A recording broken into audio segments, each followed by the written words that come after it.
Can rideshare drivers and delivery drivers still collect unemployment? I know many of you are wondering this question, myself included. Not that I'm unemployed, but welcome. Hello, Gridwisers. Welcome to, this is not a podcast. This is an actual video, but Brandon is not with me on this video because these are not podcasts. These are just separate videos we wanted to do talking about essentially if you didn't have the time to read our blog content. Now, many of you may not know, and some of you may know, we always talk about, hey, well, links in the description below, go check out these blogs. We spent a ton of time writing up and researching super relevant, very detailed articles. Now, these aren't just like your typical blog posts that you find elsewhere. We actually go in and do the research, do the heavy lifting for you. In this case, all about pandemic unemployment assistance, which is that new thing passed by the CARES Act. If you haven't been following that, this is everything related to how rideshare drivers and gig workers in general are able to collect unemployment through current existing systems. Now, one of the big questions I know that a lot of us here at Gridwise and also a lot of our users in the driver community had is, can we as rideshare drivers to be qualified to collect unemployment, state unemployment? Answer is yes, absolutely. This new law that was passed, that was hurriedly rushed and passed almost 2-3 weeks ago, had a clause that allowed rideshare drivers to collect and apply and collect unemployment insurance. If you didn't know, unemployment insurance is traditionally paid for by the company that you work for, and this is not paid by the employee, and it's a percentage of your taxable income. Brandon and I, we both work at Gridwise. Gridwise being our employer, Gridwise pays into the unemployment pool. Uber has always classified us drivers as independent contractors, therefore not employees. So the reason why is they want to avoid paying all these extras that come with having employees. So for those of you who are wondering, well, what's the big stink about Uber and Lyft and all these other gig companies? Just fighting tooth and nail to have us be misclassified as contractors. Well, it's because they don't want to pay the extra millions of dollars that they would incur. Imagine there were 2 to 3 million rideshare drivers, and that's not including other gig workers, in America about a year ago. I would consider the peak of rideshare. So imagine paying for each of those drivers, whatever, tens of thousands of dollars for unemployment, for medical, for sick, for all of these other taxes that the employer incurs on actual employees. I mean, that would just add up to the millions. So that brings up the question, how are we allowed to collect unemployment if our companies, Uber and Lyft, never paid into it? Well, that's part of the whole like policy and politics involved. We can't just leave a whole segment, millions of Americans at this point in the dust. This is a disaster. This is a natural disaster of a crisis that we haven't faced in well over a century. The last one was 1918. For those of you who are students of history, the Spanish influenza, the last major pandemic of this nature. But yeah, so drivers are now, us gig drivers are able to collect. So it's not easy. It's not like a system that was designed one way can just flip a switch and all of a sudden this influx of millions of applications from all gig workers, including us. The system was always built for one set group of people and workers. And all of a sudden, you're adding essentially overnight, you're adding all of these millions of other applications. Each state is also different. This isn't a federally administrated system. Each state, 50 states and various territories have their own unemployment systems. So we've seen a lot of issues with drivers applying. Some are getting denied, some aren't getting it, and overall wait times are high. And that's just because overnight there was an influx of millions of applications. Key point one, yes, as a rideshare driver, if your question is, if you haven't already applied for unemployment assistance, please do so. And two, it may take some time because we are in uncharted waters here, everybody. Nobody knows what's going on, okay? But you do need to apply. If you don't apply, you won't get your money. And let's talk about the money. Every state is different on their unemployment payouts, But one thing is for sure, the federal government will give you an additional $600 per week. An additional $600 per week. What does that mean, you might ask? That means whatever you're collecting from the state, just add $600 to that per week, not per month. 6 times 4, that's $2,400 a month. That's a pretty decent. That's a pretty decent salary in like in normal times, right? $2,400 a month from the feds. Add that on to the $200 to $400 you might get from your state a week. You're looking at $3,000 plus per month. Another question that a lot of us might have is, well, can I apply for unemployment and can I double dip and still drive? Yes and no.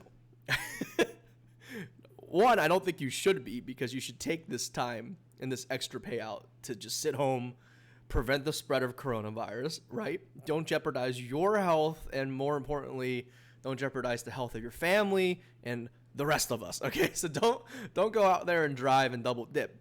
Doesn't mean you can't though, but there are certain rules in, again, 50 states. They're all different. So let's go into what the differences are.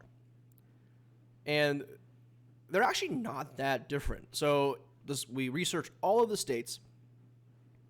You can see here, and their unemployment details in regards to how much you get and what you're allowed to collect and earn in addition to that. So let's just start with a common one right here. Let's go down to Pennsylvania, because that's where Gridwise is based. I'm picking that purely because it's my home state.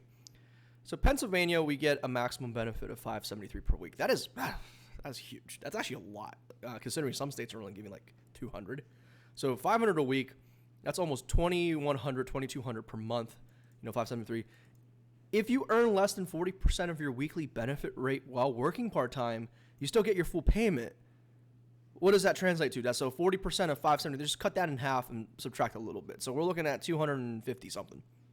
If you earn less than $250, around 40%, you still get your full payment. That means I can make up to $240, $250 per week and not jeopardize losing my $573 per week, in addition to the $600 that the federal government is stacking, alongside that. So double dipping actually, I mean, that what's that? 250 times 4. That's like $1,000 a month extra that you can work and not jeopardize your free money. So that's not chump change. That's not insignificant. And a lot of people would take advantage of that. So that's Pennsylvania. If you exceed the maximum benefit that you get, you either get reduced benefits or other things might happen. But I do not recommend that you go out of your way to double dip, because, number one, come on, what are you doing? Why are you double dipping? Like saying you're unemployed and unable to work, yet you're working like more than ever, right? That's just wrong, and taking advantage of the system. And two, there might be legal repercussions. So definitely take your time, research this, and I would suggest you talk to somebody who knows, like a professional in the legal sense, to see just what you can do if you collect unemployment. Because again, if you're collecting unemployment, I mean, you're telling the government and your state basically that I am unable to work because of the coronavirus pandemic. That's why you're giving me this assistance. So if they catch you working out there more than what you did before the pandemic, there's some questions that they might ask. DC, let's see, maximum benefit of $359 per week. 80% of your earnings plus $20 will be used as a basis for partial unemployment earnings in addition to your benefits. Florida, there's a lot of Gridwisers in Florida. Let's talk about Florida. You get a maximum benefit of $275 per week, and any income you make will be deducted from your payments. So there is no threshold. In Florida, it is completely, you're just not allowed to work if you collect unemployment. They're not barring you from working, but if you do, they're just going to subtract it from your unemployment check. So in essence, you're not really collecting the unemployment at that point, because they're just subtracting it from it. So again, all 50 states have their different quirks and different rules. Florida doesn't seem like you can double dip. In Pennsylvania, which we just went over, you can collect $1,000 a month essentially without losing your benefit. Let's look at New York. Benefit of $420 per week. Each hour you work is counted as a working day, so your benefits are reduced by 25%. So in New York, Oh, and if you work 4 days, you'll lose your benefits for the week. That's an interesting take on this, which means you could only work less than an hour every day in a week. So you can work a maximum of 7 hours, basically, a little less than that, before you lose all your benefits for the week. Keep that in mind, New Yorkers. Good old Texas. Texas, maximum benefit $465 per week. Pretty dang good. Part-time workers can up to 25% of the payment before it gets reduced. So just take a quarter of that, about like $115-$120 per week you can make in Texas. Let's not forget about good old California. Maximum $450 per week. Oh, this is advanced. You can earn up to $26 without penalty. If you earn over $100, 75% of the wages will be deducted from your compensation. So essentially, keep it under $26 a week without penalty. So you're looking at only an additional about $100 you can make in California without jeopardizing your unemployment. Look, I'm not trying to encourage people to double dip on unemployment, merely give you all the information that you need as your independent business owners, as Uber and Lyft would like to call us. And of course, to call in to mention that please check out our blog, link in the description below. It's funny because at the start of this video, I said this will be a video for the people who don't want to read the long blog. Well, also in the description would be a summary for people who don't want to watch this long video. So essentially, it's like that movie Inception. We have like summaries within summaries.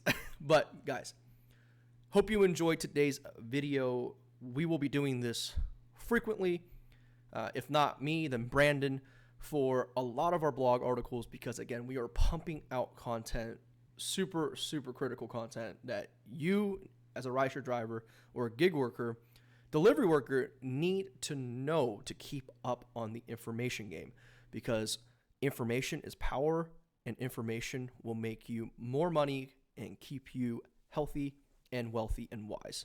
I believe Benjamin Franklin said that. Subscribe to Gridwise. Guys, have a great day.